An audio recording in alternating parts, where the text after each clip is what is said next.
Chapter 11. The City. I then stood upon another mountain, looking out over a city. The glory of this city was beyond anything that I had seen or imagined before. While every building and home was unique and beautiful, each fit into a breathtaking overall symmetry with one another and the surrounding fields, mountains, and bodies of water. It was almost as if the city grew like a plant instead of being built. I felt that I was looking at something that had been built by a race that had not fallen and had walked in the righteousness and purity of Adam and Eve in the beginning. One feature that stood out was the large amount of glass windows in each structure or dwelling. This glass was so clear and clean, and the windows and doors were so situated that I sensed that I was not only welcome in each dwelling, but invited.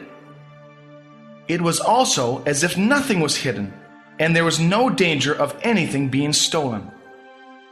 Then I looked at the people in the city. They seemed familiar, but at the same time I knew that I had never met anyone like them. They were like what I imagined Adam to be before the fall. The eyes of each one shone with what seemed to be almost total comprehension, an intellectual depth far beyond even the most brilliant person I had ever known. I knew this was the result of an order and peace that was completely free of confusion or doubt, or maybe the confusion of doubt. There was no ambition because each one was so confident and had so much joy in who they were and what they were doing. Because everyone here was free, they were also completely open. Poverty and sickness seemed incomprehensible. I looked at the streets in the city. There were many major highways in the center, all going the same direction, and many smaller roads connected to these great highways. As I looked at one of the largest of the highways, knowledge was imparted to me about the truth of holiness. I looked at another highway and knew the truth about healing. As I looked at another, I began to understand things about judgment. Looking at each street, I understood a different truth. I then realized that each highway was a path to that truth. The people walking and living on each one seemed to reflect the truth of that highway. My attention turned to the many streets connecting the highways. As I looked at each of these, I felt an impartation of the fruit of the Spirit, such as love, joy, peace, patience. These came as feelings instead of the understanding that came when I looked at the highways. I noticed that while some of these streets were connected to every highway, some of the highways only had one or two streets connected to them. For example, I could only get to the highway of holiness by walking on the street of love. I could only get to the highway of judgment by walking on the street of love or joy. However, the highway of grace was joined by all the streets. To get on any of the highways of truth, I had to walk on a street named after a fruit of the Spirit. People were walking on the highways and streets, while some were sitting on the edges of them. Some were in the houses on the street or highway, and others were building houses on them. Those living in the houses were constantly serving food and drink to those who were walking or sitting. I then noticed that there were no restaurants, hotels, or hospitals in the city. I quickly understood that none of these were needed because every home was a center of hospitality and healing. Almost every home was open to travelers. Those that were not open were used for special purposes, such as study or long-term healing. I wondered why anyone would ever need healing here, but later I would be shown the reason. Even so, I could not imagine a more wonderful place for this great ministry of hospitality, helps, or healing. even those being built on the highway of judgment, which seemed to be the place of the most activity. Because of this, even the highway of judgment was appealing. It was apparent that every street was not only safe, but was more desirable than any road or highway I had ever seen, even in the theme parks. This city was far more glorious than any utopia of which philosophers could conceive. My attention was drawn back to the highway of judgment. It seemed to have been the least traveled highway, but now was becoming much more active.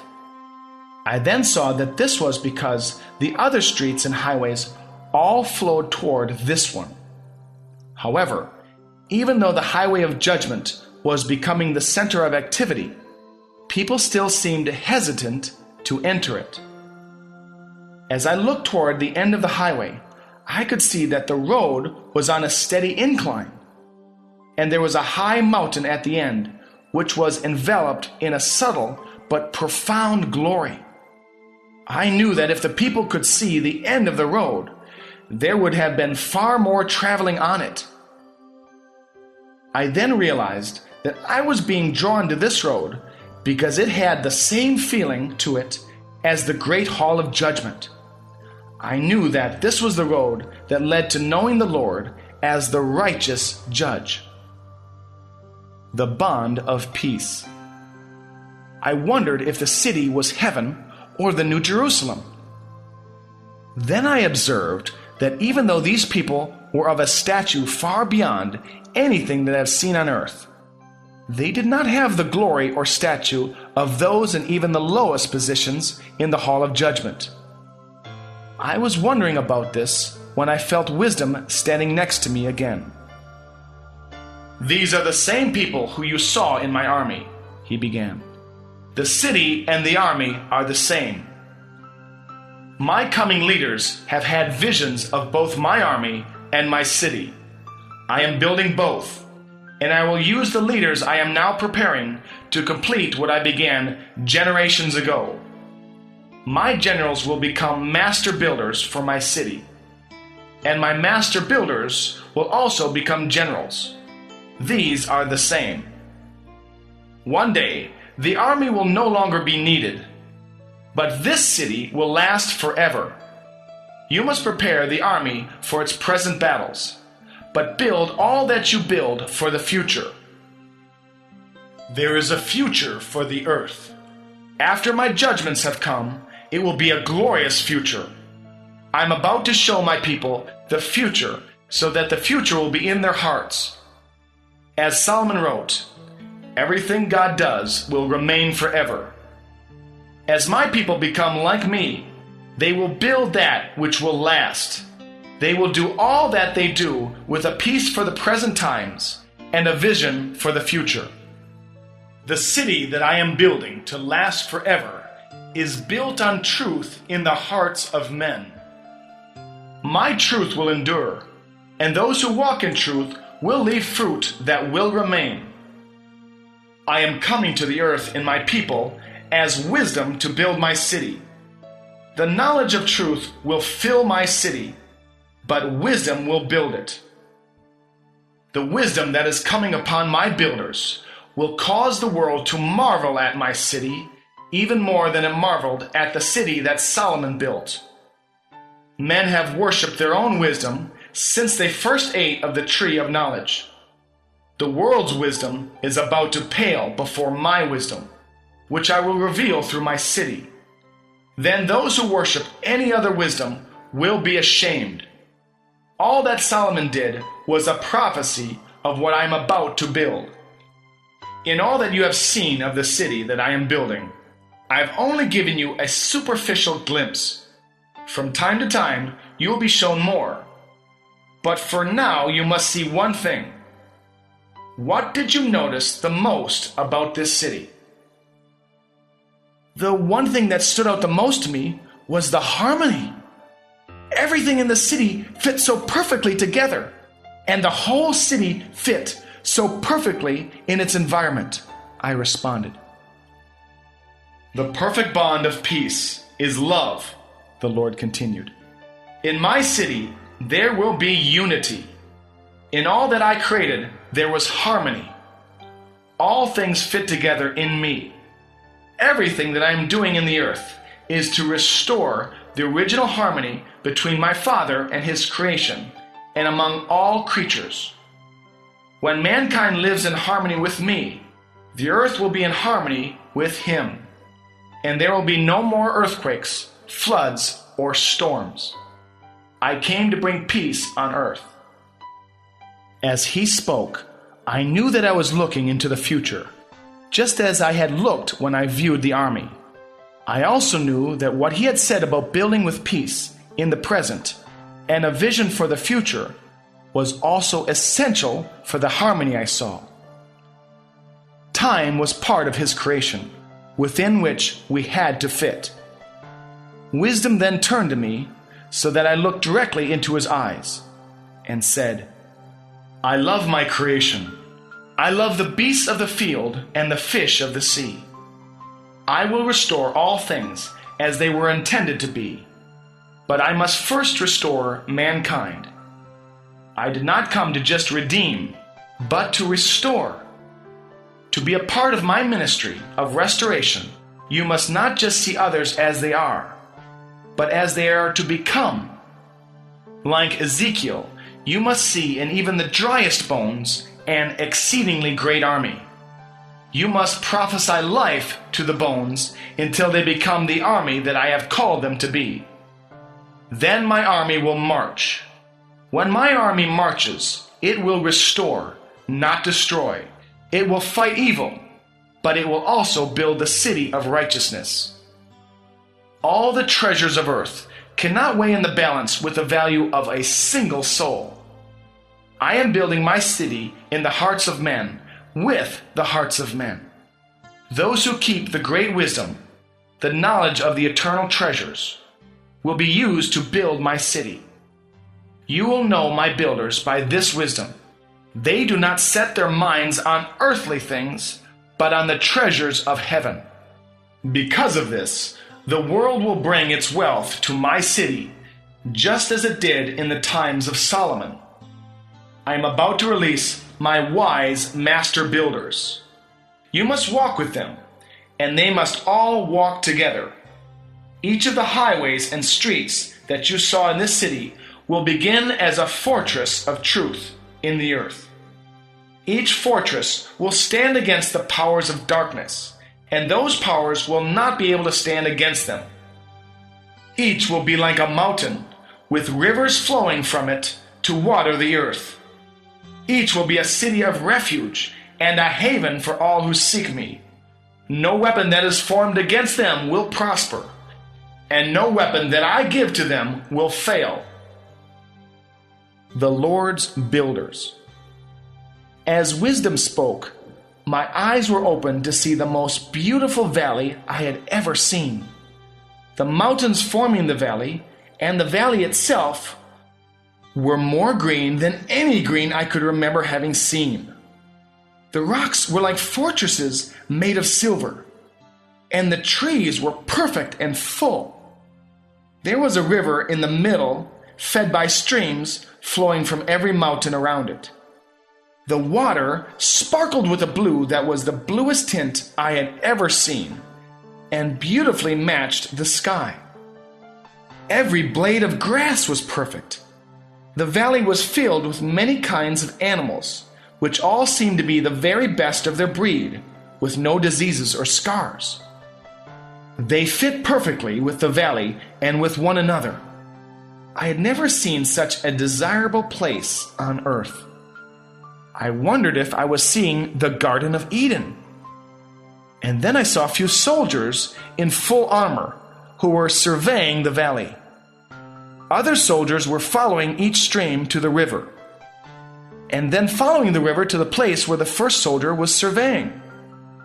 Now at first I did not think that soldiers fit in this place at all, but for some reason I was quickly at ease with them because I somehow knew that they were supposed to be there. I looked at the soldiers. They were rough and battle-hardened, yet kind and approachable. They were fierce and resolute, yet seemed to be at perfect peace. They were serious and sober, yet full of joy and quick to laugh. I thought that even though war was always terrible, if I had to go to battle, there was no other group of soldiers beside whom I would rather fight. I noticed their armor, which seemed to have been custom made just for them, fitting so perfectly that they moved with a grace, as though they were not wearing any armor at all. I could tell that it was both lighter, yet stronger than any I had ever seen.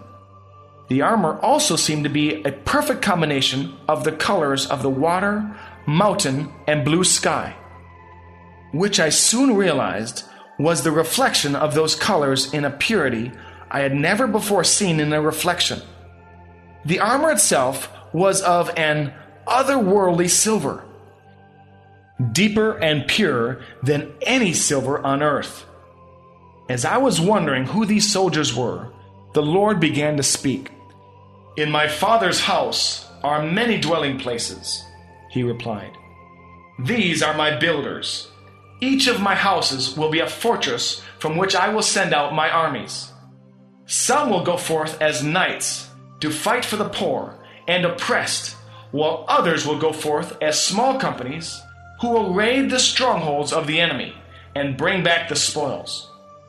Some will send forth a host to conquer cities over which my truth and righteousness will reign. And others will join with armies from other fortresses to liberate whole nations with my truth, my love, and my power. These fortresses are not just for the protection of my people, but for mobilizing, training, and sending forth my armies throughout the earth. The darkest of times will soon come, but my people will not be found hiding. They will go forth to conquer evil with good. They will conquer by not loving their lives even unto death, and by loving others more than their own lives. These will be the fearless ones whom I will send forth before I return. Even the prophecies of their coming strike terror into the hearts of my enemies. They will have no fear. They will love. Love is more powerful than fear, and their love will break the power of fear that has held mankind in bondage since the beginning. Because they have chosen to die daily, the fear of death has no power over them. This will give them power over every enemy whose power is fear. I was once dead, but now am alive forever, and those who know me cannot fear death. Therefore, those who know me will follow me wherever I go. Each of my dwelling places will be a valley like this. It is alive with the life that was in the earth before the fall, because here the power of my redemption has brought forth true life again. My dwelling places will only be found where all my streams flow together into one. My builders will come from every stream, but they will work as one. Just as great houses need different craftsmen, so does my house. Only when they work together can they build my house. As you see in these, my builders will have the wisdom to complete the survey before they build. Each of my houses will fit perfectly into the land where they are located, not according to human measurements, but according to mine. The first skill that my builders develop is the skill of surveying. They must know the land because I designed the land for my people. When you build with my wisdom, what you build will fit perfectly with the land. Then I was standing by one of the streams in the valley. I started following it to the top of the mountain. As I got close to the top, I began to hear loud, terrible sounds. When I looked beyond the valley, I could see wars and great earthquakes tearing the earth, and storms and fires that seemed to completely encircle this valley. It was as if I was standing on the border between heaven and hell, looking into hell itself. I somehow knew that all hell was powerless to encroach on this valley. But the sight was so terrible, I turned to run back into the valley. I then felt wisdom standing beside me. "This is where you must live, between the dying and the living. Do not fear, but believe. You have been weak, but now I am with you, so be courageous and strong. Fear must not rule over you. Do nothing because of fear. Do what you do because of love, and you will always triumph. Love is the source of courage. Love will prevail in the end." Encourage my builders with these words.